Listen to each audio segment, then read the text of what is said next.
ভাই ইকোটা বন্ধ করে দেন। অনেক মুসলিম এ বিষয়ে আমরা অবগত না।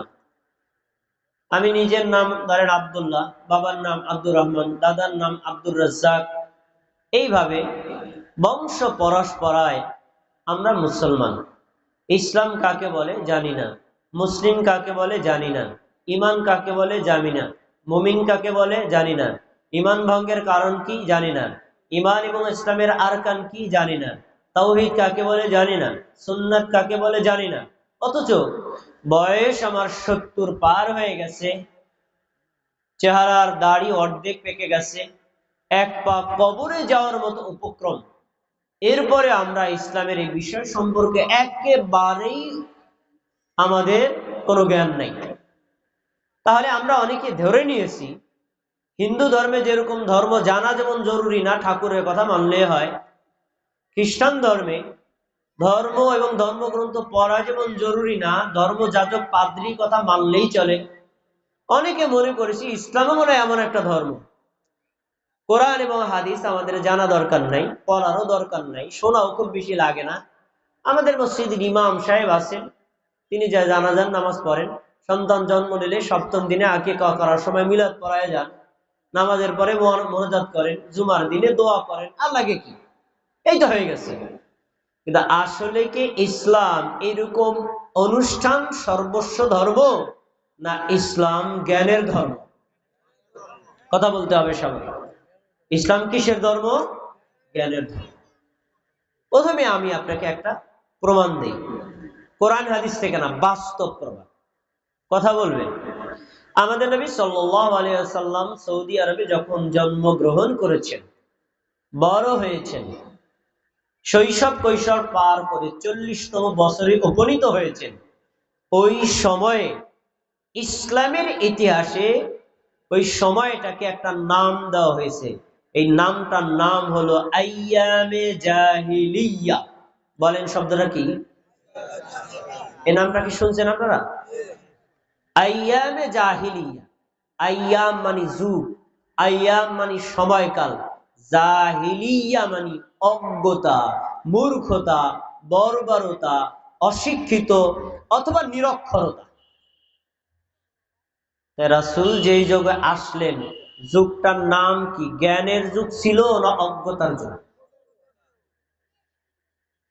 ওই যুগের ভ্রান্ত রীতিনীতি পরিবর্তন করার জন্য আল্লাহর পক্ষ থেকে ওহী প্রাপ্ত হয়ে আমাদের নবী দাওয়াত দিলেন ইসলামের। কেন? ওই যুগকে পরিবর্তন করার জন্য। তাহলে আইয়ামে জাহিলিয়া মানে অজ্ঞতার যুগ, তাহলে অজ্ঞতার বিপরীত হলো কি? ইসলাম। কথা বলেন সবাই। অজ্ঞতার বিপরীত কি? ইসলামের বিপরীত কি? অজ্ঞতা। ইসলাম অর্থ আত্মসমর্পণ করা, কিন্তু আপনি আত্মসমর্পণ করবেন কিভাবে? আগে তো জানতে হবে, জানার পরে না হয় মানা। এই জন্য আল্লাহ তাআলা আমাদের নবীকে বলছেন, যিনি পৃথিবীর শ্রেষ্ঠ জ্ঞানী ছিলেন, তাকে বলছেন ফালাম আন্নাহু লা ইলাহা ইল্লাল্লাহ। সূরা মুহাম্মদ 19 নম্বর আয়াত। হে নবী মুহাম্মদ সাল্লাল্লাহু আলাইহি ওয়াসাল্লাম, তুমি লা ইলাহা ইল্লাল্লাহর দাওয়াত দেওয়ার আগে লা ইলাহা ইল্লাল্লাহ সম্পর্কে জ্ঞান অর্জন করে নাও। এই কথা কার? ফা'লাম, আগে জানো, আন্নাহু লা ইলাহা ইল্লাল্লাহ, আল্লাহ ছাড়া কোনো ইলাহা নাই। তাহলে লা ইলাহা ইল্লাল্লাহর দাওয়াত আগে না দাওয়াত সম্পর্কে জ্ঞান অর্জন আগে? আপনাদের কাছে একটা প্রশ্ন, লা ইলাহা ইল্লাল্লাহ এটা কি ইংরেজি ভাষার শব্দ? বাংলা ভাষার শব্দ? কি ভাষা? আর আমাদের নবীর জন্মগত ভাষা কি ছিল? লা ইলাহা ইল্লাল্লাহর অর্থ তিনি জানতেন না? জানার পরেও তিনি কেন বললেন ফা'লাম, আগে জানো লা ইলাহা ইল্লাল্লাহ, আল্লাহ ছাড়া কোনো ইলাহ নাই। তার মানে তুমি যে স্বাভাবিক অর্থ জানো, স্বাভাবিক অর্থ জানলে হবে না। আল্লাহ যেই উদ্দেশ্য নিয়ে তাওহীদের কালেমা লা ইলাহা ইল্লাল্লাহ জানতে বলেছেন, ওইভাবে জানো, তারপরে দাওয়াতে নামো। তাহলে দাওয়াত আগে, আমল আগে না জ্ঞান আগে? এজন্য আপনি যদি মুমিন হতে চান, মুসলিম হতে চান, তাওহীদবাদী ব্যক্তি হতে চান, ঈমান নিয়ে কবরে যেতে চান, ইসলাম নিয়ে কবরে যেতে চান, আগে নামাজ না, আগে রোজা না, আগে হজ না, আগে যাকাত না, বরং আগে জ্ঞান অর্জন করা নফল না ফরজ? জ্ঞান অর্জন করা ফরজ। তাহলে বোঝা যায় যারা আমরা কোরআন সুন্নাহ চর্চা করি না, পড়ি না, শুনিও না, জানিও না, জানতে চেষ্টা করি না, বাপ দাদার রসম রেওয়াজ অনুযায়ী ধর্ম পালন করছি, আসলে তারা ইসলাম ধর্ম পালন করছে না, ইসলাম ধর্মের একটা খোলস পালন করছে। খোলস, লাউ পেকে গেলে লাউয়ের ভিতর থেকে যে দানা আর ওইগুলো বের করা হয়, তারপরে চতুর্দিকে ওটা কি থাকে? খোলস না? ওইরকম দেখতে লাউয়ের মতো, কিন্তু আসলে লাউ না। আমরা ইসলাম ধর্ম যারা না বুঝে, না জেনে, আন্দাজে ধর্ম পালন করি, তারা ইসলাম ধর্ম পালন করি না, ইসলাম ধর্মের একটা কাঠামো পালন করছি। যদি ইসলাম ধর্ম জ্ঞান অর্জনের জন্য না হতো, তাহলে আল্লাহ তার নবীকে আগে জানতে বলতেন না। পয়েন্ট 1। 2 নম্বর, কোরআনুল কারীমে 6236টা আয়াত আছে, কিন্তু আমাদের সমাজের হুজুররা বলে কয়টা? 6663টা। এটা হলো না গুনে আন্দাজে বলার ফল। গুনে বললে এরকম ভুল হতো না, সংখ্যাটা ভুল, 6 দিয়া মিলাইছে, মিলানোর কোনো দরকার নাই, গুনে দেখেন কখনোই মিলবে না। 6236টা আয়াত আছে, এর ভিতরে সবচেয়ে দামি আয়াতের নাম হলো আয়াতুল কুরসি। আর সবচেয়ে দামি সূরার নাম কি? কোন সূরার নাম বলে? সবচেয়ে দামি সূরার নাম কি? সূরাতুল ফাতিহা। আল্লাহ তাআলা সূরা ফাতিহাও সবার আগে নাজিল করেন নাই, আল্লাহ তাআলা আয়াতুল কুরসিও আগে নাজিল করেন নাই। কোন আয়াত আগে নাজিল করছেন? সূরাতুল আলাকের 1 থেকে 5 নম্বর আয়াত। আল্লাহ কি বলছেন? ইকরা বিসমি রাব্বিকাল্লাযী খালাক। জিবরাইল আলাইহিস সালাম যখন হেরা গুহায় আসলেন, বিশাল বড় আকৃতি, দাঁড়িয়ে আছেন তিনি, মাথা প্রায় আসমান ছুঁই অবস্থা। দুই পাশের বডির দিকে তাকায় দেখেন পূর্ব পশ্চিমের দিগন্ত পুরা ছায়ে গেছে। এত বড় আকৃতি দেখে আমাদের নবী ভয় পেয়ে গেলেন। তখন ওই সময় ওই নিজ আকৃতিতে জিবরাইল আল্লাহর প্রথম বাণীটা শোনায় দিলেন, নবী তুমি পড়ো যিনি সৃষ্টি করেছে। শব্দটা ইকরা, পড়ো। প্রথম শব্দটা কি? সবাই বলেন, আবার বলেন, প্রথম শব্দটা কি? ইকরা। ইকরা মানে পড়ো, রিড, জ্ঞান অর্জন করো, জানো আগে তারপরে মানো। তাহলে ইসলাম কি যদি জ্ঞান অর্জনের জন্য, আমল করার আগে বোঝার জন্য উৎসাহ না দিতেন, তাহলে আল্লাহ তাআলা সূরা আলাকের 1 নম্বর আয়াত দিয়ে শুরু করতেন না, যে আয়াতের প্রথম শব্দই কি? পড়ো। তাহলে ইসলামকে জানতে হলে কি করতে হবে? লেখাপড়া করতে হবে। এখন আপনি লেখাপড়া জানেন না, তাহলে যারা জানে তাদের কথা শুনতে হবে। শোনাও একটা জ্ঞান অর্জনের। তাহলে আয়াত স্পষ্ট প্রমাণ, ইসলাম ধর্ম এসেছে মানুষকে মূর্খ বানাতে না শিক্ষিত বানাতে? ইসলাম ধর্ম আগমন করেছে মানুষকে আল্লাহর ধর্ম জানাতে না আন্দাজে পালন করতে? এজন্য যারা জ্ঞান চর্চা করে, যারা জানে, যারা বোঝার চেষ্টা করে, ইসলামী শরীয়তে ওই সকল ব্যক্তিদের মান মর্যাদা কম না বেশি? দেখেন দলিল, সূরাতুল মুজাদালা 11 নম্বর আয়াতে আল্লাহ বলছেন, ইয়ারফাইল্লাহুল্লাযীনা আমানু মিনকুম ওয়াল্লাযীনা উতুল ইলমা দারাজাত। তোমাদের মধ্যে যারা ঈমানদার, আল্লাহ রাব্বুল আলামিন বেঈমানদের চাইতে তোমাদের মর্যাদা এক ধাপ বাড়িয়ে দিয়েছেন। সুবহানাল্লাহ। কাফের, মুশরিক, মুনাফিক আর হলো নাস্তিক, এই বেঈমানদের মান মর্যাদা আল্লাহর কাছে বেশি না ইমানদারের মান মর্যাদা বেশি?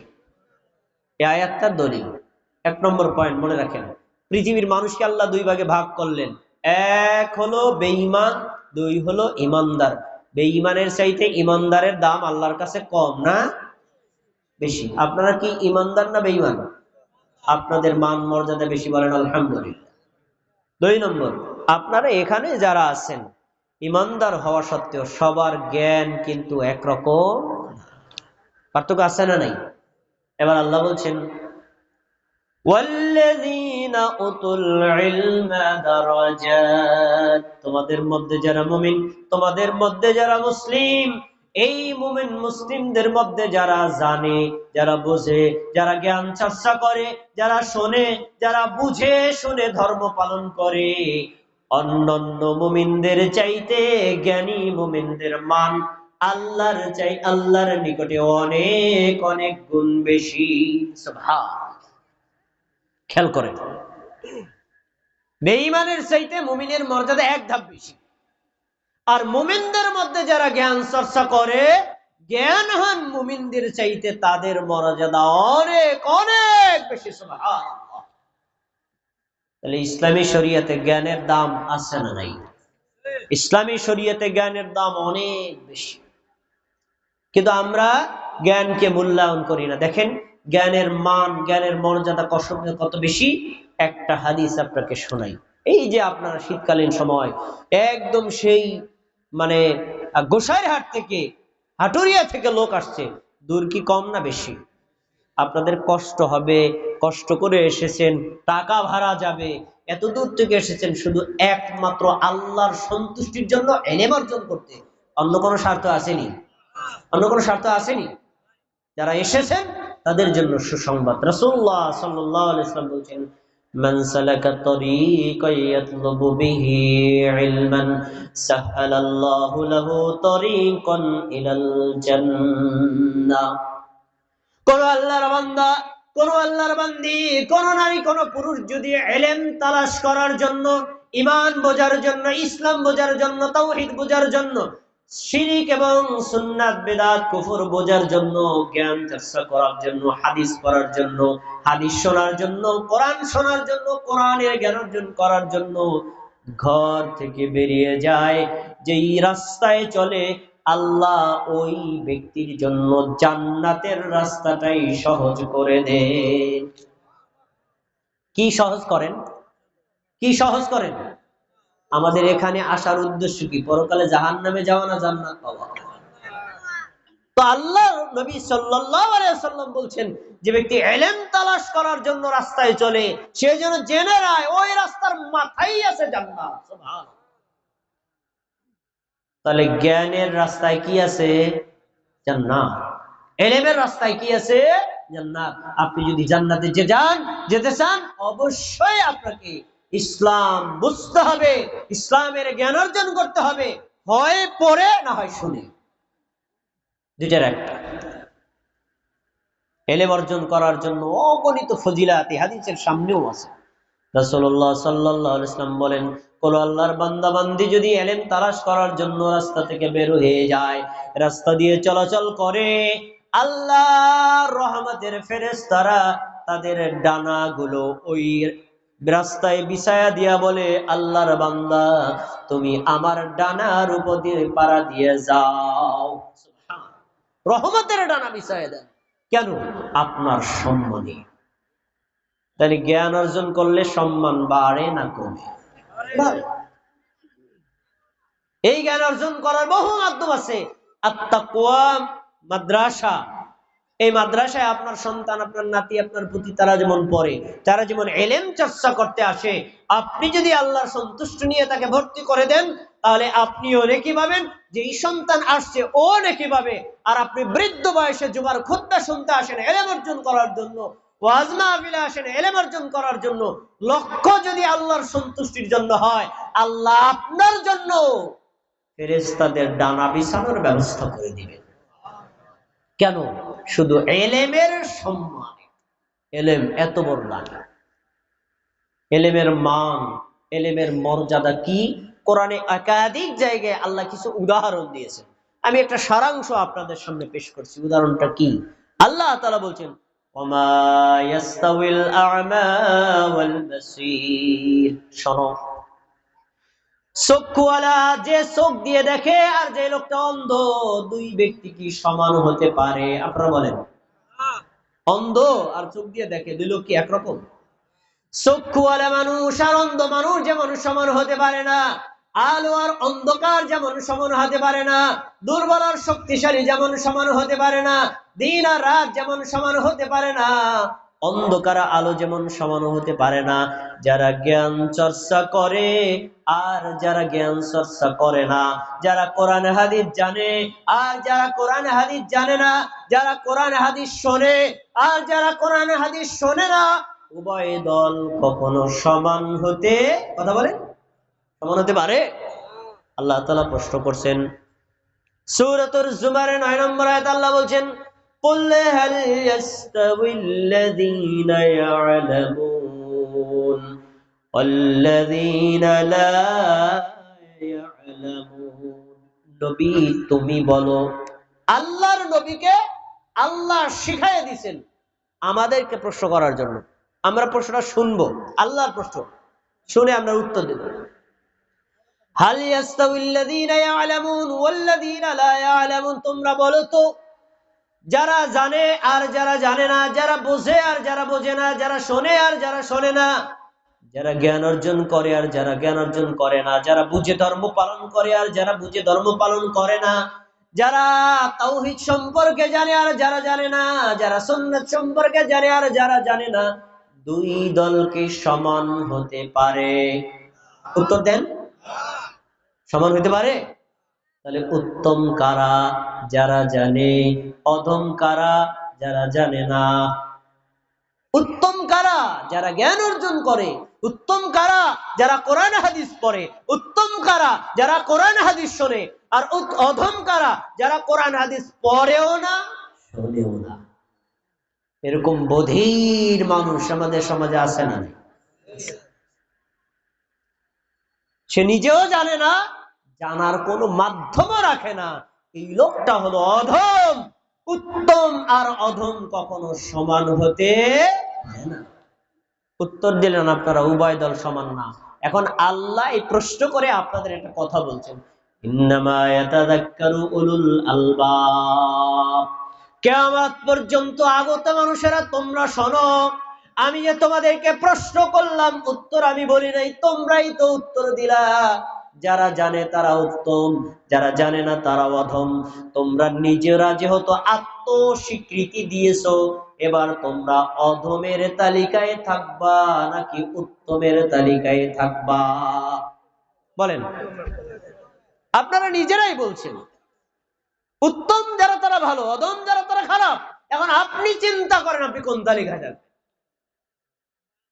তাই এই প্রশ্নের আলোকে আল্লাহ আমাদের আত্মস্বীকৃতি নিয়ে বোঝাতে চাইলেন, জেনে রাখো, জ্ঞান অর্জন করে যারা, তারাই আল্লাহর নিকটে উত্তম, রাসূলের নিকটে উত্তম, ইসলামের নিকটে উত্তম, দুনিয়াতেও উত্তম, আখিরাতেও তাদের মান মর্যাদা বাড়বে না কমবে।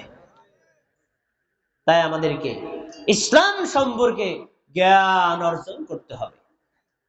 জ্ঞান অর্জন করার জন্য একটা শর্ত, খেয়াল করে শুনবেন। জ্ঞান অর্জন করার জন্য একটা শর্ত। আমি জ্ঞান অর্জন করব কেন? কাউকে ঠকানোর জন্য। জ্ঞান অর্জন করব কেন? কারোর সাথে তর্ক করে জেতার জন্য। জ্ঞান অর্জন করব কেন? আমি বড় বড় জ্ঞানী, এটা মানুষ বলবে এই জন্য। এই জন্য কি জ্ঞান অর্জন করতে হবে? কার জন্য জ্ঞান অর্জন করতে হবে? আল্লাহ, এক আল্লাহকে খুশি করার জন্য। নিয়তের মধ্যে যদি গরমিল থাকে, জ্ঞান অর্জন করেও কোনো লাভ হবে না। আবু দাউদের হাদিস, রাসূলুল্লাহ সাল্লাল্লাহু আলাইহি ওয়াসাল্লাম বলেছেন, মান তাআল্লামা ইলমান, যে ব্যক্তি জ্ঞান অর্জন করে, মিম্মা ইউবতাগা বিহি ওয়াজহুল্লাহ, তার উচিত ওই জ্ঞান অর্জন করার দ্বারা একমাত্র আল্লাহর খুশি প্রত্যাশা করা। কার সন্তুষ্টি কামনা করা? কথা বলেন কার? এক আল্লাহর সন্তুষ্টির জন্য কোরআন পড়তে হবে, এক আল্লাহর সন্তুষ্টির জন্য হাদিস পড়তে হবে, এক আল্লাহর সন্তুষ্টির জন্য কোরআন হাদিস শুনতে হবে, অন্য কোন লক্ষ্য উদ্দেশ্য নিয়ে ইলম চর্চা করা যাবে না। যদি করে, প্রশ্ন হলো যদি করে কি হবে? আল্লাহ নবী সাল্লাল্লাহু আলাইহি ওয়াসাল্লাম বলেন, লা ইয়াতাআল্লামুহু ইল্লা লিইউসিবা বিহি আরাদাম মিনাদ দুনিয়া। কোন মানুষ যেন কোরআন পড়ার সময়, হাদিস পড়ার সময় টাকা উপার্জন, মানুষকে খুশি করা, মানুষকে দেখানোর জন্য, সমাজকে দেখানোর জন্য ইবাদত বা ইলম অর্জন না করে। কেননা এই ইলম দ্বারা আল্লাহ ছাড়া অন্য কোনো উদ্দেশ্য কামনা করা যায় না। যদি করে, লাম ইয়াজিদ আরফাল জান্নাতি ইয়াউমাল কিয়ামা, কিয়ামতের দিন আল্লাহ তাআলা জান্নাতের মান, জান্নাতের মর্যাদা এত ঘোষণা করেছেন, যেই জায়গায় জান্নাত থাকবে, জান্নাত থেকে 40 বছরের দূরত্বে জান্নাতের ঘ্রাণ পাওয়া যাবে। কিন্তু যে লোকটা দুনিয়াবি স্বার্থে জ্ঞান অর্জন করবে, সে জান্নাতে তো যাবে না, জান্নাতের ঘ্রাণও কোনোদিন পাবে না। কত ভয়ঙ্কর কথা! জান্নাতে তো যাবে না, জান্নাতের ঘ্রাণও পাবে না। কেন? মানুষকে দেখানোর জন্য ইলম অর্জন করছে। আমরা কার সন্তুষ্টির জন্য ইলম অর্জন করব? একটু নিয়ত করি। এখন এই মুহূর্তে যে বসে আছি না, একেবারে প্রধান বক্তার বক্তব্য পর্যন্ত বসে থাকবো, যতটুকু কথা কোরআনের আলোকে, যতটুকু কথা হাদিসের আলোকে বলবে, আমরা শ্রবণ করব। এক বাক্যে জোরে বলবেন, কার খুশির জন্য? যদি আপনার নিয়ত শুদ্ধ হয়, যতক্ষণ থাকবেন ইবাদতের নেকি পাবেন ইনশাআল্লাহ। ভাইয়েরা আমার, খুব গুরুত্বপূর্ণ কথা। আমাদের বর্তমান বাংলাদেশে আমরা যে বসবাস করছি, বর্তমানে নির্বাচনের পুরো তীব্র আবহাওয়া, ভোট চাওয়া নেওয়া। উদ্দেশ্য কি?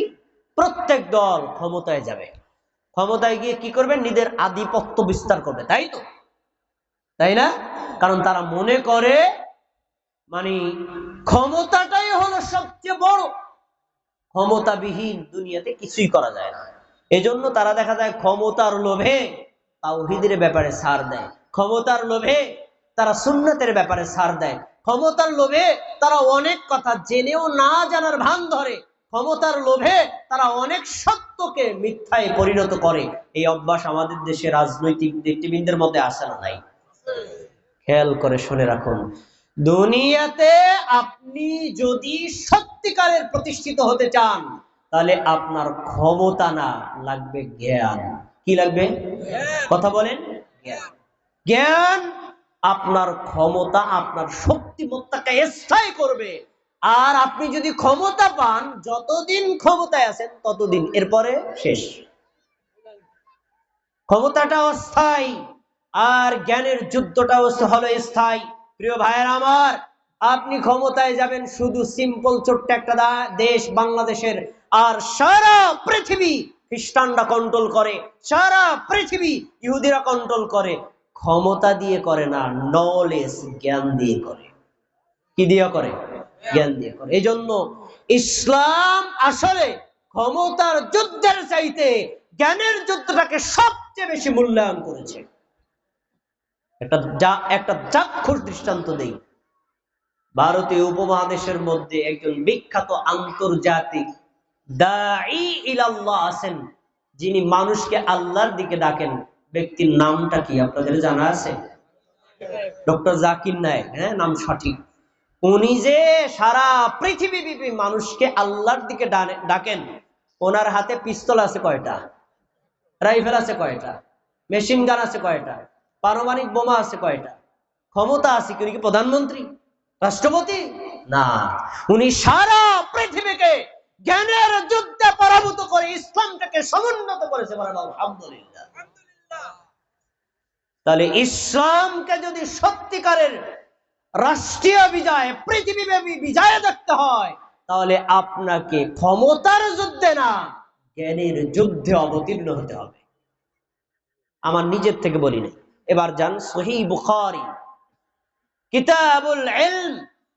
ইমাম বুখারী রাহিমাহুল্লাহ মুসলিম জাহানের দ্বিতীয় খলিফা ওমর ইবনে খাত্তাব রাদিয়াল্লাহু তাআলা আনহুর একটা কথা কোট করেছেন। ওমর ইবনে খাত্তাব রাদিয়াল্লাহু তাআলা আনহু বলছেন, তাফাক্কাহু ক্বাবলা আন তুসাওয়াদু। এ মুসলিম জাতি, পৃথিবীব্যাপী যদি নেতৃত্ব দিতে চাও তাহলে আগে নেতা হওয়ার আগে জ্ঞান অর্জন করো। আবারও বলছি, এ মুসলিম জাতি, পৃথিবীব্যাপী যদি নেতৃত্ব দিতে চাও তাহলে নেতা হওয়ার আগে কি অর্জন করো? কথা বলেন, কি অর্জন করো? এটা ইমাম বুখারী রাহিমাহুল্লাহ ইমাম বুখারী রাহিমাহুল্লাহ ওমর ইবনে খাত্তাব রাদিয়াল্লাহু তাআলা আনহুর কথা এখানে উল্লেখ করেছেন। এখন একটা প্রশ্ন থাকতে পারে, তাহলে নেতা হওয়ার পরে আর জ্ঞান অর্জন করা লাগবে না? আমি বাংলাদেশের প্রধানমন্ত্রী, আর জ্ঞান লাগবে না?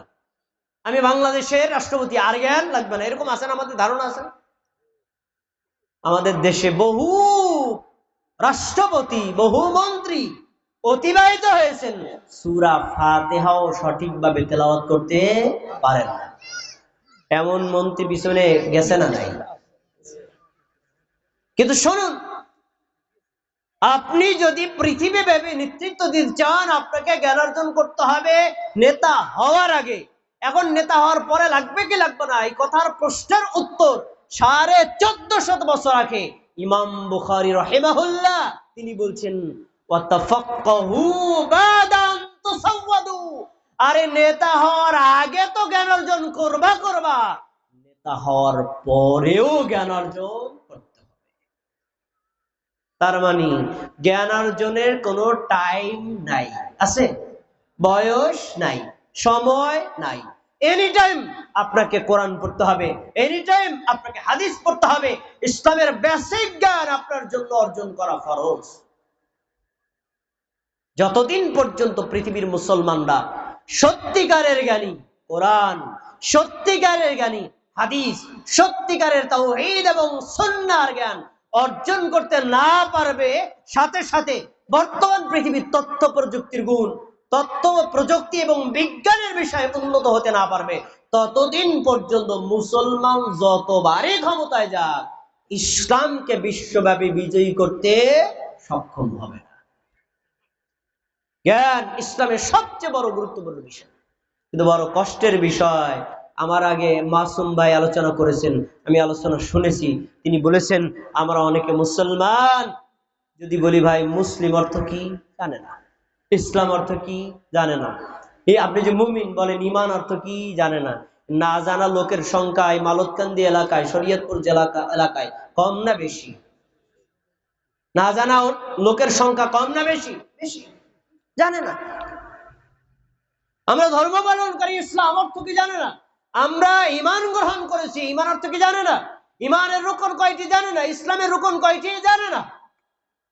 আর এ নাকি বিশ্বব্যাপী ইসলাম প্রতিষ্ঠিত করবে, কখনোই সম্ভব না, ইম্পসিবল। জ্ঞানের যুদ্ধ সবচেয়ে বড় যুদ্ধ। এজন্য রাসূলুল্লাহ সাল্লাল্লাহু আলাইহি ওয়াসাল্লাম তার সাহাবীদেরকে সবার আগে জ্ঞান অর্জন করার ব্যাপারে সবচেয়ে বেশি গুরুত্ব দিয়েছেন। তুমি জ্ঞান অর্জন করো, পৃথিবীব্যাপী নেতৃত্ব দেওয়ার ব্যবস্থা করবেন কে? ইবনে মাজার একটা হাদিস আপনার সামনে আমি শুনাই। আব্দুল্লাহ ইবনে মাসউদ রাদিয়াল্লাহু আনহু তিনি বলছেন, মুসলিম জাতি যদি সত্যিকারের জ্ঞান অর্জন করে, খেয়াল করে শুনেন, এক, এবং এই জ্ঞানটা সঠিক ব্যক্তির কাছে হস্তান্তর করে, দুইটা পয়েন্ট, সত্যিকারের জ্ঞান অর্জন করে আবার সত্যিকার ব্যক্তির কাছে হস্তান্তর করে, এই মুসলিম জাতিকে আল্লাহ সারা পৃথিবীর সমস্ত মানুষের নেতৃত্ব দিয়ে দিবেন। আর যদি মুসলিম জাতি জ্ঞান অর্জন করে, কিন্তু জ্ঞানটা অর্জন করে ক্ষমতার লোভে, আর ক্ষমতাসীনদের কাছে জ্ঞান বিক্রি করে, ওরা কিয়ামত পর্যন্ত কোনোদিন ক্ষমতায় আসতে পারবে না। কথা কি বোঝা গেছে? আমরা যদি সারা পৃথিবীব্যাপী ইসলাম থেকে বিজয়ী দেখতে চাই, বাংলাদেশে ইসলামকে প্রতিষ্ঠিত করতে চাই, আমাদের প্রথম স্টেপ হবে ইসলাম আর ঈমান সম্পর্কে জ্ঞান অর্জন করা। ভাইয়েরা আমার, রাসূলুল্লাহ সাল্লাল্লাহু আলাইহি ওয়াসাল্লাম একটা হাদিস বলেছেন, প্রসিদ্ধ হাদিস, এই যে আত্তাকওয়া মাদ্রাসা এখানে প্রতিষ্ঠিত হয়েছে, ৫ম শ্রেণী পর্যন্ত সম্ভবত চলে, শিশু কিশোর ছাত্রছাত্রীরা এখানে পড়ে। দেখবেন একদম শিশু শ্রেণীর একটা স্টুডেন্ট এখানে দাঁড়ায় দিছে, হাদিসটা বলো, হাদিসটা বলে, তার আমরাও আরবি শুনতে শুনতে মুখস্থ হয়ে গেছে। তলাবুল ইলমি ফরিদাতুন আলা কুল্লি মুসলিম, প্রত্যেক মুসলিমের উপর ইলমে দ্বীন মানে দ্বীনের জ্ঞান অর্জন করা নফল না ফরজ? একেবারে শব্দটা ফরিদাতুন, ফরজ। নামাজ আগে ফরজ না, নামাজের জ্ঞান অর্জন করা ফরজ। যাকাত আগে ফরজ না, যাকাতের জ্ঞান অর্জন করা ফরজ। রোজা আগে ফরজ না, রোজার জ্ঞান অর্জন করা ফরজ। হজ আগে ফরজ না, হজের জ্ঞান অর্জন করা ফরজ। ইসলাম গ্রহণ করা আগে ফরজ না, ইসলাম সম্পর্কে জানা ফরজ। ঈমান গ্রহণ করা আগে ফরজ না, ঈমানের জ্ঞান অর্জন করা ফরজ। ঈমান গ্রহণ করার পরে ঈমান কোন কোন কারণে ভেঙে যায় এটা জানা আগে ফরজ। ইসলাম গ্রহণ করার কারণে কোন কোন কারণে ইসলাম থেকে মানুষ বহিষ্কৃত হয় এটা জানা নফল না ফরজ? কেন ফরজ? কারণ যদি আপনি নামাজ না জানেন, নামাজ পড়লেও নামাজ হবে না। আপনি যদি রোজা না জানেন, রোজা রাখলেও রোজা হবে না। যাকাতের জ্ঞান অর্জন না করেন, যাকাত দিলেও সিস্টেম অনুযায়ী হবে না। এজন্য সকল ফরজের আগে জ্ঞান অর্জন করা ফরজ। কথা বলেন কি? কোন অর্জন করা ফরজ? সব ফরজের আগে জ্ঞান অর্জন করা ফরজ। একটা প্রশ্ন হাদিসের উপর, জ্ঞান অর্জন করা ফরজ, কিন্তু জ্ঞানের লিমিট কতটুকু? যেমন আপনি আজকে আমাদের সামনে বক্তা হিসেবে আসছেন, আপনি একজন আলোচক, অনেক কথা আমাদেরকে বলেন, আমাদেরও কিরকম বক্তা হইতে হইব, আমাদের কিরকম ওয়াজ করতে হইব না। জ্ঞানের দুইটা লেভেল আছে, একটা হলো বেসিক, আসল মৌলিক, আর একটা হলো শাখাগত বিষয়। কয়টা বিষয় বলছি? একটা হলো মৌলিক, একটা হলো অমৌলিক বা শাখাগত বিষয়। মৌলিক আর শাখাগত উভয় বিষয়ে আলেমের জ্ঞান অর্জন করা ফরজ। আর মৌলিক বিষয়ে নারী হোক, পুরুষ হোক, সাধারণ মানুষ হোক, আর যে হোক না কেন, সে অবশ্যই তার এতটুকু জ্ঞান রাখা কি ফরজ। মৌলিক বিষয় জ্ঞান অর্জন করা সবার জন্য ফরজ। কেউ এজন্য আপনি পার পাবেন না কিয়ামতের দিন, আল্লাহ আমি তো জানি নেই এ কথা বলে পার পাওয়া যাবে না। মৌলিক বিষয় জ্ঞান অর্জন করা ফরজ। এখন মৌলিকের আমার লিমিট কতটুকু দেখি দিই। মৌলিকের লিমিট সম্পর্কে আমি একটা লিস্ট শোনাই, এখান থেকে দুই একটা প্রশ্ন করলে দেখবেন আপনারা আটকে গেছে। ১ নম্বর, কোরআন তিলাওয়াত শেখা, কোরআন অর্থ বোঝা এবং কোরআনের উপর ঈমান আনা। হাদিস পড়া অথবা হাদিস শোনা, হাদিসের উপর বিশ্বাস করা, হাদিস অনুযায়ী আমল করা, এই বিষয়ে জ্ঞান অর্জন করা ফরজ। এই কোরআন এবং হাদিস যখন পড়বেন, তখন কোরআন হাদিস পড়লে তাওহীদ, শিরক, কুফর, নিফাক, বিদআত, এরপরে আপনার সুন্নাত এবং ইসলামের ঈমান, ইসলাম ঈমানের রুকন, ইসলামের রুকন, ঈমান ভঙ্গের কারণ, ইসলাম ভঙ্গের কারণ, সালাত, সিয়াম, হজ, যাকাত, এই সকল বিষয় সম্পর্কে আপনার জ্ঞান অর্জন করা নফল না ফরজ? এই সকল বিষয়। নামাজ পড়ার সময় কি আপনি কাউরে বলতে পারেন, হুজুর আমি সূরা ফাতিহা পারি না, দাঁড়াইছি কয়ে দেন? হবে? আপনাকেই পড়তে হবে। নামাজ জোহরে কয় রাকাত ফরজ আপনাকে নিজেরই জানতে হবে। এজন্য আপনার মুফতি মাওলানা হওয়া জরুরি না। কিন্তু কষ্টের বিষয় এই জায়গায় আমাদের দেশের মুসলমানদের সাধারণ মানুষ বা বহু মুফতি মাওলানার ঈমানও শুদ্ধ না। কেউ কোনো কথা বলে না। বহু মুফতি মাওলানার ঈমানটাও শুদ্ধ না। কি বলছেন আল্লাহ, এত বড় কথা? হ্যাঁ, এর বড় কথা না, ছোট কথা বলছি, আরো বড় কথা গোপন আছে। বহু মুফতি মাওলানার ঈমানটাই শুদ্ধ না। এখন আমি একটু টেস্ট করি। টেস্ট, বর্তমান চলতেছে রজব মাস। কি মাস? রজব মাস। রজব মাসে আমাদের সারা বাংলাদেশে 26 দিবাগত রাত, 27 রাতে একটা রাত পালন করে। রাতটার নাম কি বলেন দি? শবে মেরাজ। শবে মেরাজের রাত পালন করে। শোনেন, মেরাজ হয়েছে সত্য, কিন্তু রজবের 26 তারিখ দিবাগত হয়েছে তার কোনো দলিল নেই। মেরাজ সত্য, কিন্তু এই তারিখ হয়েছে কোনো দলিল নেই, কিন্তু ওই দিনই আমরা এটা করি। আচ্ছা করেন, কিন্তু পয়েন্ট হল অন্য জায়গায়। মেরাজের রাত্রিতে হুজুর ধুমসে বয়ান করতেছে, মাগরিব থেকে রাত 12টা পর্যন্ত ঘোরা করে রয়েছে। বয়ানের মধ্যে কি বলতেছে? শোনেন, আজ এক মহা ঐতিহাসিক রাত।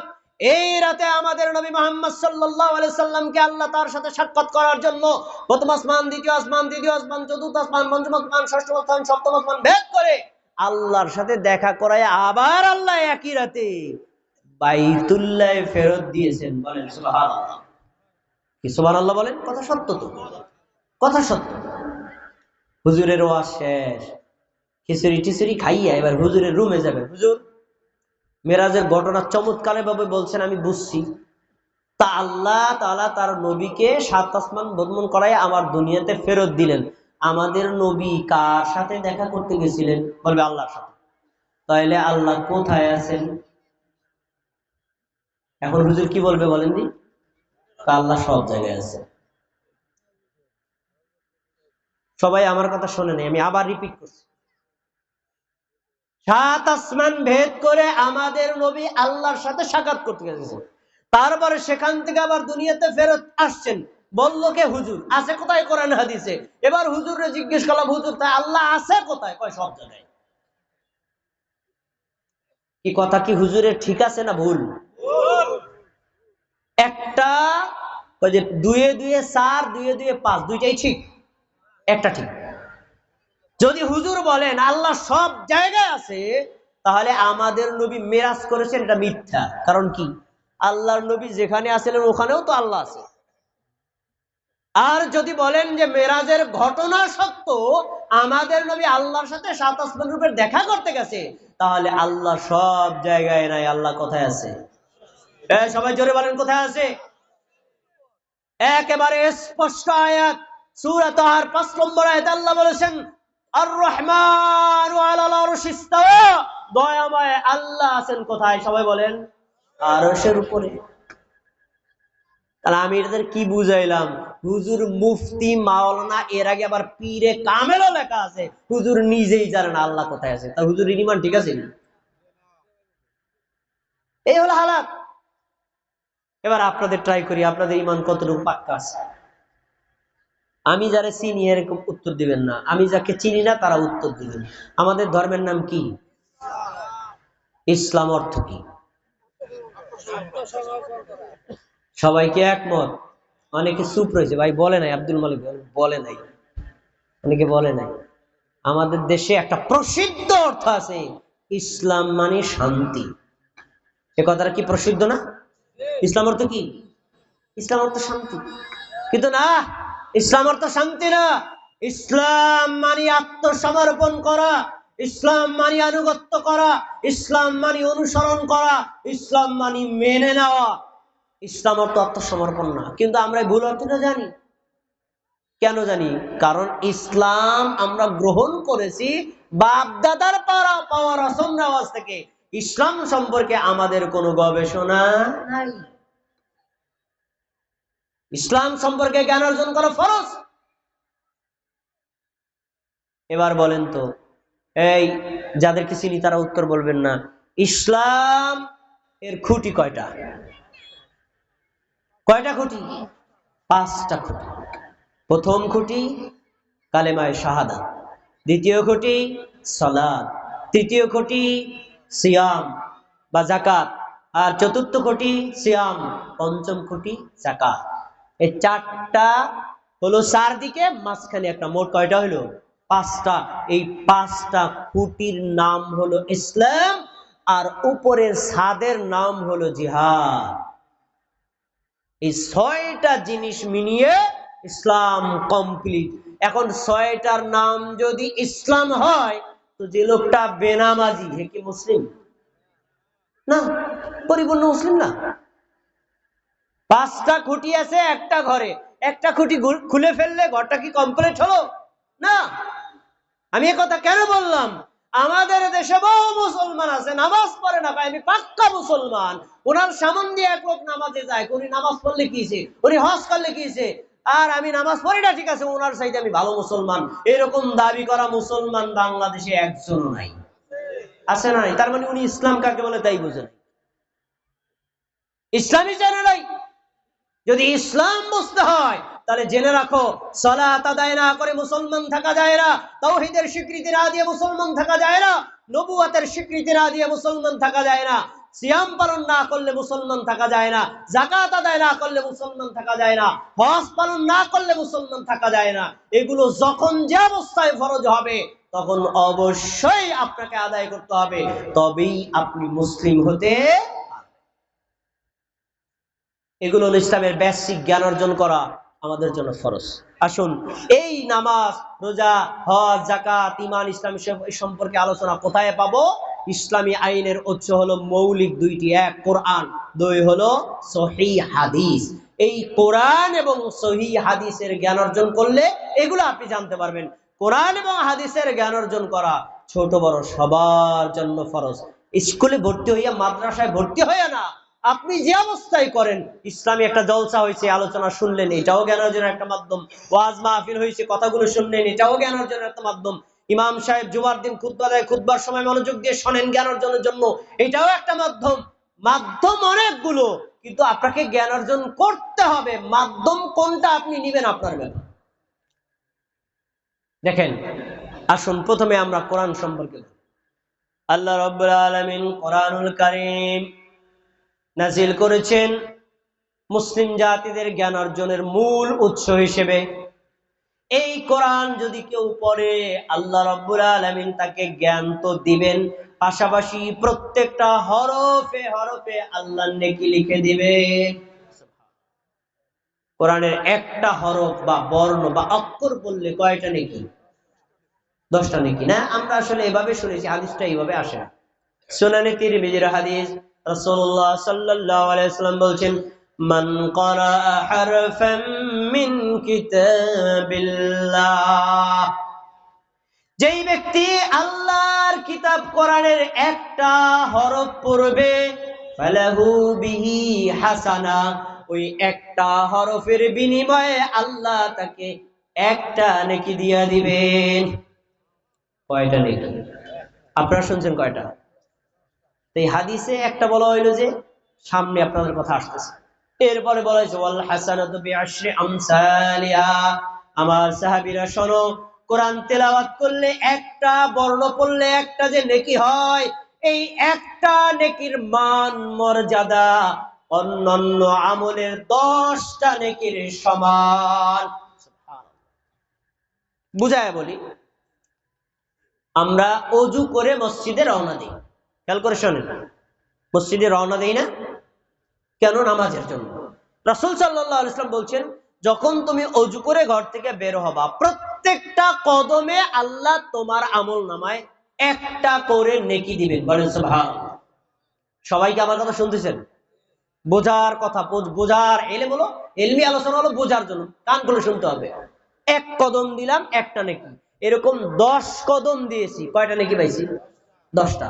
তার মানে নামাজের জন্য মসজিদে গেলাম, যাওয়ার সময় 10 কদমে 10 নেকি। আচ্ছা, মসজিদে ঢোকার পরে কোরআন পড়তেছি, বললাম আলিফ লাম মিম, কয়টা বর্ণ বললাম? 3টা। তাহলে প্রথম বর্ণে পাইছি একটা নেকি, দ্বিতীয় বর্ণে আরেকটা নেকি, তৃতীয় বর্ণে আরেকটা নেকি, মোট কয়টা হলো? 3টা নেকি, তাই না? দ্বিতীয় 2টা বাদ দেন, প্রথম একটার নেকির কথা। ওই যে মসজিদে আসার সময় 10 কদম দিয়ে 10টা নেকি পেয়েছিলেন, ওই 10টা নেকির মান, মর্যাদা, মূল্য যতটুকু, কোরআনের একটা বর্ণ পড়ে একটা নেকি পেয়েছেন না, এই নেকির মান ওই 10টা নেকির সমান।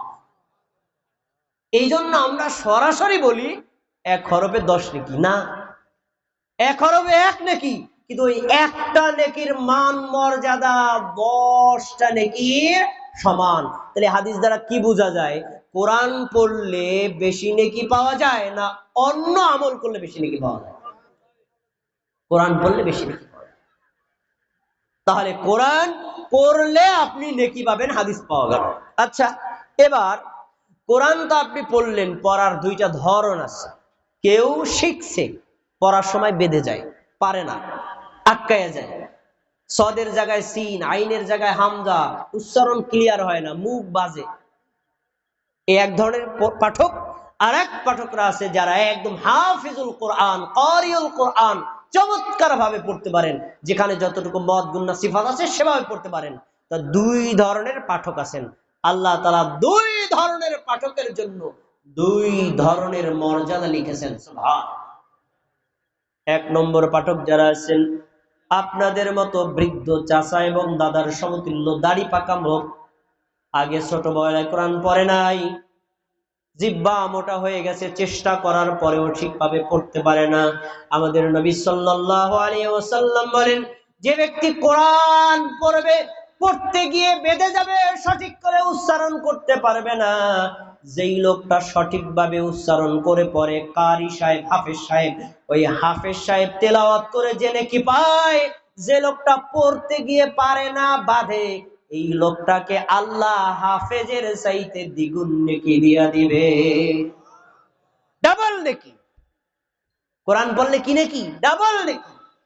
ভুল পড়তেছেন কিন্তু চেষ্টা করছেন, আল্লাহ ডাবল নেকি দিবে। এখন প্রশ্ন হলো, তাহলে হাফেজ সাহেবের হালাত কি?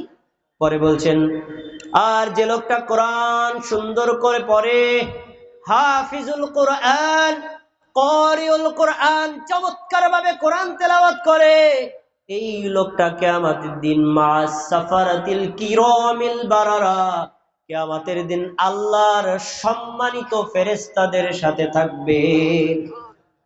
তাদের মান, তাদের মর্যাদা আল্লাহ কিয়ামতের দিন পৃথিবীর অন্য মানুষের উপর বাড়ায় দিবেন। সুবহানাল্লাহ। তাহলে কোরআন মানুষের মান বাড়ায় না কমায়? আরেকটা হাদিস আপনারা শুনছেন, আমি একটু মনে করাই, কিন্তু এই হাদিসের মধ্যে একটা গুপ্ত গোপন কথা আছে, এটা আমাদের দেশের অনেক হুজুররা বলে না। কি? রাসূলুল্লাহ সাল্লাল্লাহু আলাইহি ওয়াসাল্লাম বলেন, ইউকালু লিসাহিবিল কোরআন, দুনিয়াতে যারা কোরআন পড়েছে, কোরআন তেলাওয়াত করেছে, কিয়ামতের দিন আল্লাহ তাকে বলবেন, আজ সমস্ত হাসরবাসীদের সামনে কোরআন পড়ো। সুবহানাল্লাহ। আজকে আমি পড়লে আপনারা কয়েকজন লোক শুনবেন, কিন্তু কিয়ামতের দিন আল্লাহ আদম থেকে কিয়ামত পর্যন্ত আগত সব মানুষের সামনে কোরআন পড়তে বলবেন, পড়ো পড়ো, পড়তে বলবেন। এরপরে আপনি যদি পাঠক হন, আপনি পড়বেন, কিন্তু একটা শর্ত আছে, সবাইরে পড়তে বলবেন। এই শর্তটা আমরা অনেকে বলি না। শর্তটা কি? অরাত্তিল কামা কুনতা তুরাত্তিল ফিদ দুনিয়া, দুনিয়াতে যারা তারতিল সহকারে শান্ত শিষ্টভাবে সুন্দর করে তেলাওয়াত করেছিল, তারাই কেবল তেলাওয়াত করো। দুনিয়াতে যারা তাড়াহুড়া করে পাইকারি দরে কোরআন পড়েছো, তাদেরকে পড়ার কোনো পারমিশন দেওয়া হবে না।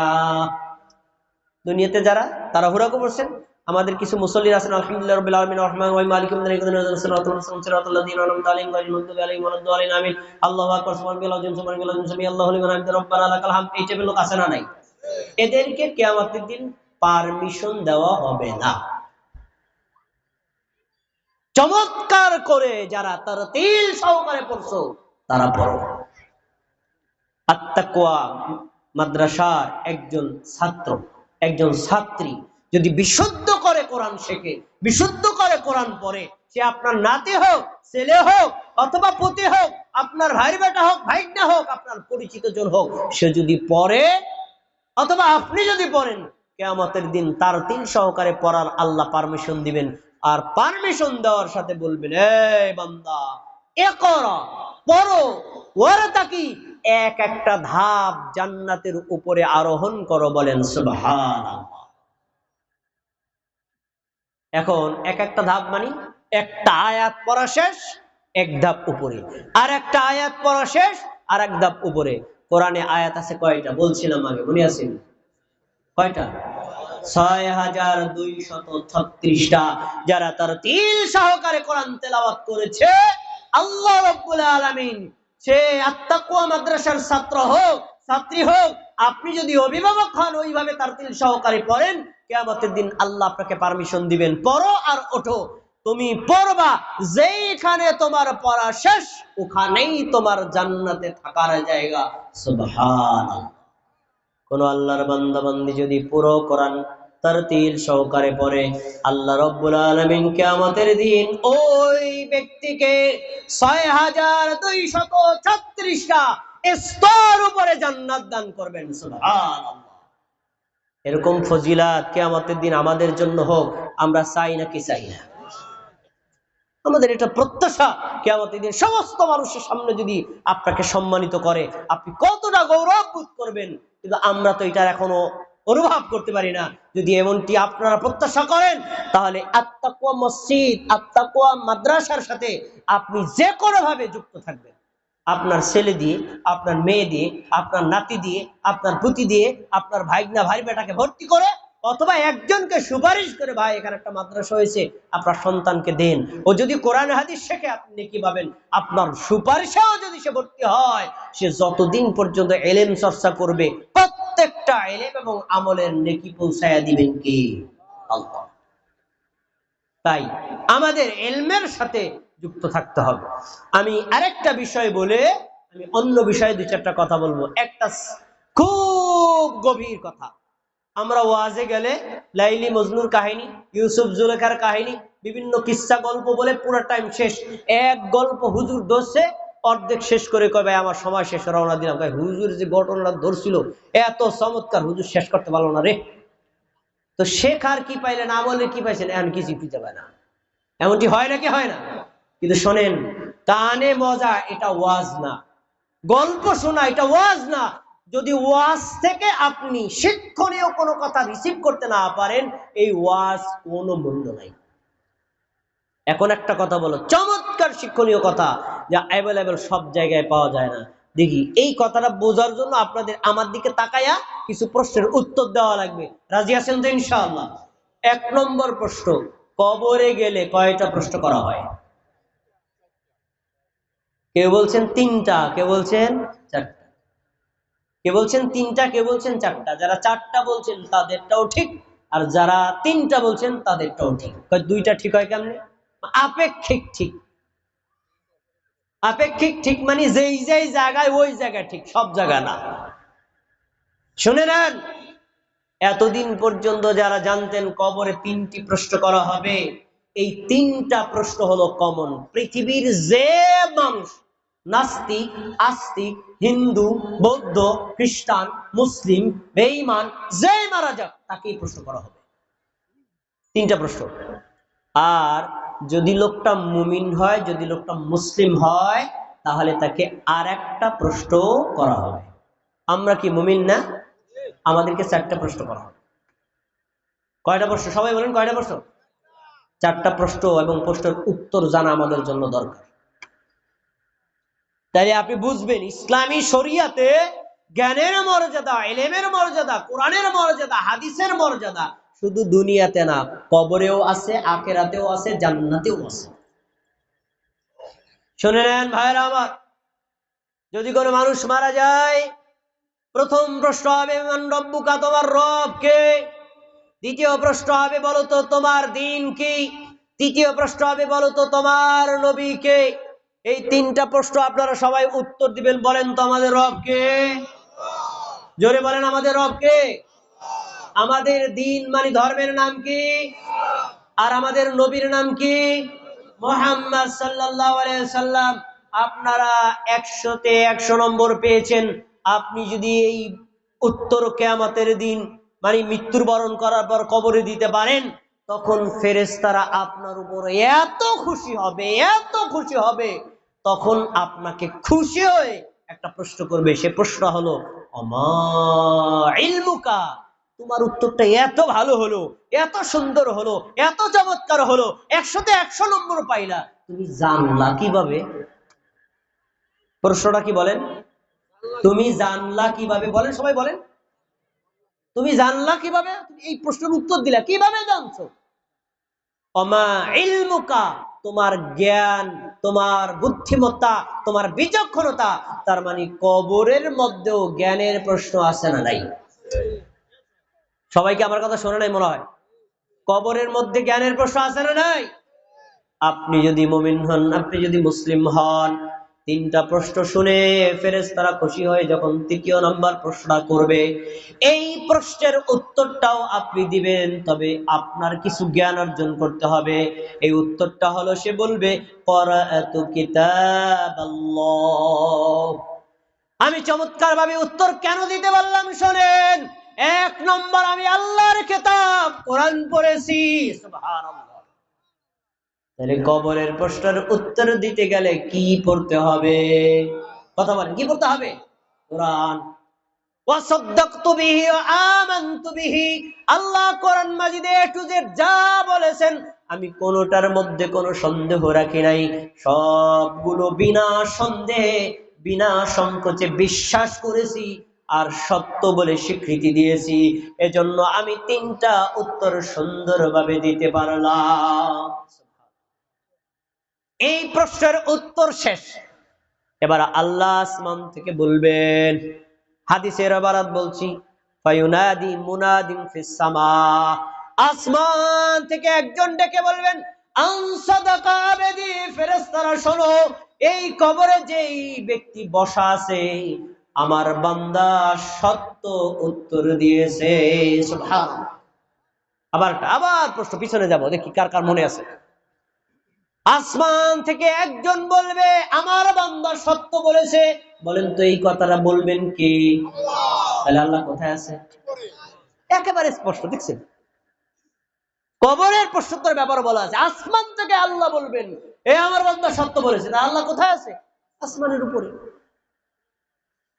এখন বলবেন, শোনো, আমার বান্দা যেহেতু সত্য উত্তর দিয়েছে, আমার বান্দাকে জান্নাতের পোশাক পরায়া দাও। আমার বান্দার জন্য কবরে জান্নাতের বিছানা বিছায়া দাও।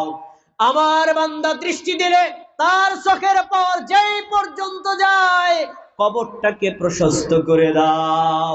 সুবহানাল্লাহ। কয়টা ফজিলাত! এক নম্বর, তাকে জান্নাতের পোশাক দেওয়া হলো। দুই নম্বর, তাকে জান্নাতের বিছানা দেওয়া হলো। তিন নম্বর, চোখ যতদূর পর্যন্ত যায় তার কবরটাকে প্রশস্ত করে দেওয়া হলো। কেন দিয়েছে? উত্তর একটাই, কোরআন পড়েছে, বিশ্বাস করেছে, আমল করেছে। তাহলে বোঝা গেল, কবরে যদি আমরা উত্তর দিতে চাই আর আল্লাহর পক্ষ থেকে নাজাত নিতে চাই, আমাদের কি পড়তে হবে? সব শেষ। আর একটা বিষয় লাগবে, ইসলামী জ্ঞানের দ্বিতীয় উৎস হাদিস জানা জরুরি। আমাদের দেশে বহু আলেম ওলামা আছেন, ফিকহ নিয়ে 24 ঘন্টা পড়ে থাকে। অনেক বড় গবেষক, ফিকহর বই পড়ে। ফিকহ মানে মানব রচিত কিতাব। কোরআন হাদিস গবেষণা করে আমরা নিজেরা কিয়াস করে কিছু ফতোয়া উল্লেখ করেছেন। এই কিয়াসকৃত ফতোয়ার অনেকটা সঠিক আর অনেকটা ভুল। তারা এইটাকে কোরআনের আয়াতের মতো বিশ্বাস করে পড়ে আর এগুলো প্রচার করে। এজন্য খালি ওয়াজের মধ্যে কোরআনের আয়াত নেই, হাদিস নেই, খালি ফতোয়া কয় মাসআলা। কোরআন হাদিস বলে না, অথচ জানে না যে এই ফতোয়ার মূল হলো কোরআন, মূল হলো হাদিস। কোরআন হাদিস যদি কেউ জানা না থাকে, তার ফতোয়াটা সঠিক হবে না, ভুল হবে। এজন্য হাদিস আমাদের পড়তে হবে। হাদিস পড়ার ফজিলত কি? রাসূলুল্লাহ সাল্লাল্লাহু আলাইহি ওয়াসাল্লামের একজন সাহাবী, এই শরীয়তপুর জেলার লোকেরা, সর্বশেষ হাদিস বলছি, মনোযোগ দিয়ে শুনুন। রাসূল সাল্লাল্লাহু আলাইহি ওয়াসাল্লামের একজন সাহাবীর নাম আবু হুরায়রা। বলছে আবু হুরায়রা আমাদের নবীকে, ইয়া রাসূলুল্লাহ, মান আসআদুন নাস বিশাফাআতিকা ইয়াউমাল কিয়ামাহ। কিয়ামতের দিন আপনার শাফাআত পেয়ে, আপনার সুপারিশ পেয়ে কিয়ামতের দিন ধন্য সৌভাগ্যবান হবে কে? এই প্রশ্ন করেছেন আমাদের নবীর কাছে একজন সাহাবী, তার নাম আবু হুরায়রা। এই প্রশ্নটা শুনে আমাদের নবী বলতে পারতেন এমুকে অমুকে, সরাসরি উত্তর দেন নাই, তিনি একটা কমেন্ট করেছেন। কমেন্টটা কি? লাকাদ জানান্তু ইয়া আবা হুরায়রা, আবু হুরায়রা, আমি তোমাকে লক্ষ্য করেছি, হাদিস জানার প্রতি তোমার এত আগ্রহ, হাদিস শোনার প্রতি তোমার এত আগ্রহ, হাদিসের জ্ঞান অর্জন প্রতি তোমার এত আগ্রহ। এই আগ্রহের কারণে আমি লক্ষ্য করেছি, লিমা রাআইতু মিন হারসিকাল হাদিস, হাদিস জানতে তোমার এত উদ্দীপনা। তোমার মতো মানুষ এত বড় গুরুত্বপূর্ণ, তোমার মতো মানুষ ছাড়া অন্য কোনো ব্যক্তি করতে পারে না। সুবহানাল্লাহ। উত্তরটা এমন, প্রশ্নটাও এমন যে এটার উপর জান্নাত জাহান্নাম নির্ভর করে, এরকম প্রশ্ন আর কেউ করে নাই, তুমি করছো। আমি বুঝছি হাদিস জানার কারণে তোমার এই প্রশ্ন জাগছে। উত্তরটা শুনে নাও। শরীয়তপুর জেলার লোকেরা মনোযোগ দিয়ে শোনেন। আপনারা কি নবীর শাফাত চান নাকি চান না? চান না? নবীর শাফাত ছাড়া জান্নাতে যাওয়া সম্ভব? নেভার, কখনোই নয়।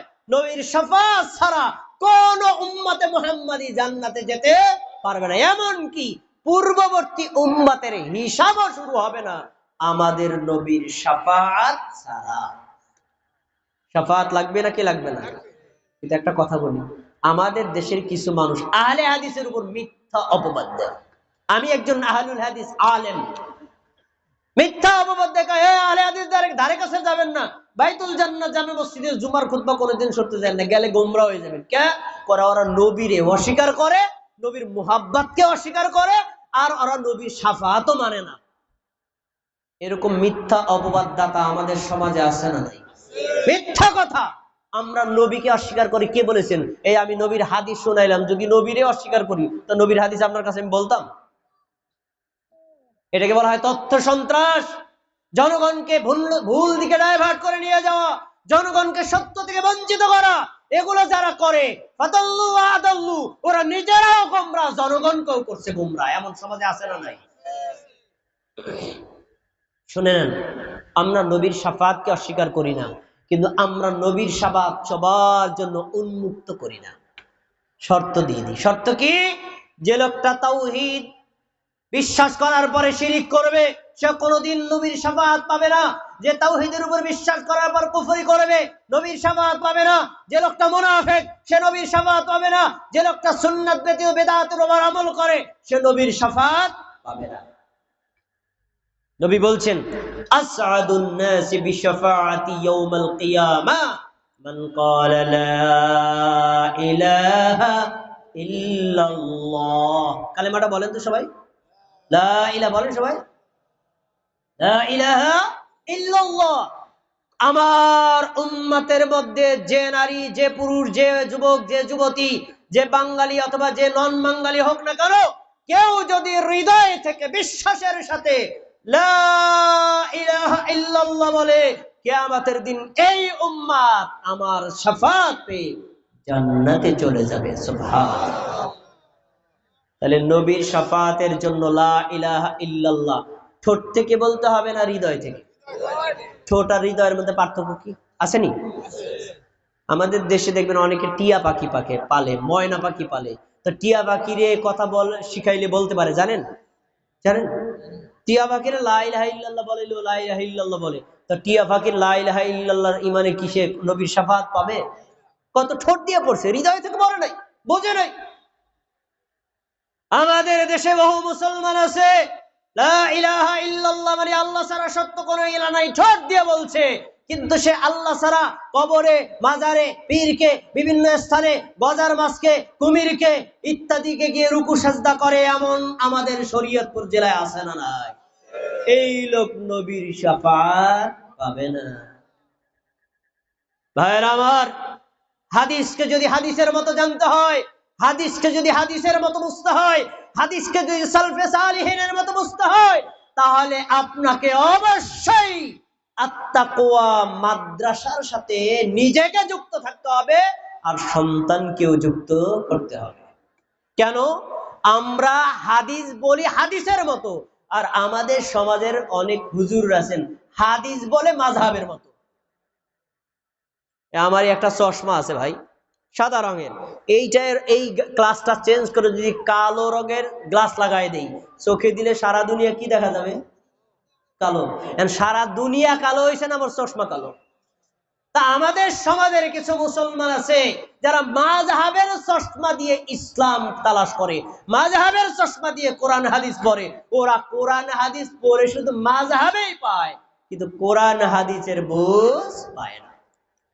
এজন্য হাদিসকে যদি হাদিসের মতো বুঝতে হয়, কোরআন হাদিস যদি আত্মসমর্পণ করার মতো রাসূলের জামানায় সাহাবী তাবেঈদের মতো মানতে হয়, তাহলে আহলুল হাদিসদের সাথে সম্পৃক্ত থাকতে হবে। এজন্য আপনাদের একটা দাওয়াত রাখি, এই বাইতুল জান্নাত জামে মসজিদে আপনারা 5 ওয়াক্ত সালাত আদায় করবেন এবং এই বাইতুল জান্নাত জামে মসজিদে জুমার সালাত আদায় করবেন। আপনার সন্তান সন্ততিদেরকে এই আত্তাকা মসজিদের সাথে সম্পৃক্ত, মাদ্রাসার সাথে সম্পৃক্ত রাখবেন ইনশাআল্লাহ। প্রকৃত ইসলাম, যে ইসলাম আল্লাহর নবীর জামানায় ছিল, কিয়ামত পর্যন্ত থাকবে, ওই ইসলামের সন্ধান পাবেন, বলেন ইনশাআল্লাহ। আল্লাহ আমাদেরকে ইসলামের সঠিক জ্ঞান অর্জন করার তৌফিক দান করুন। এতক্ষণ যা বলছি কষ্ট পাইছেন আপনারা না? এবারটা আমি অন্য বিষয়ে কথা বলবো। ভাইয়ের আমার, আমাকে একটা লেখা দেওয়া হয়েছে, প্রধান বক্তার কাছাকাছি চলে এসেছেন, অল্প সময়ের মধ্যে আসবেন। এই তিনি আসার আগ পর্যন্ত আপনাদের একটু বিরক্ত করব, আপনারা কি কষ্ট পাবেন নাকি? অল্প সময়। ভাইয়ের আমার, আল্লাহ রাব্বুল আলামিন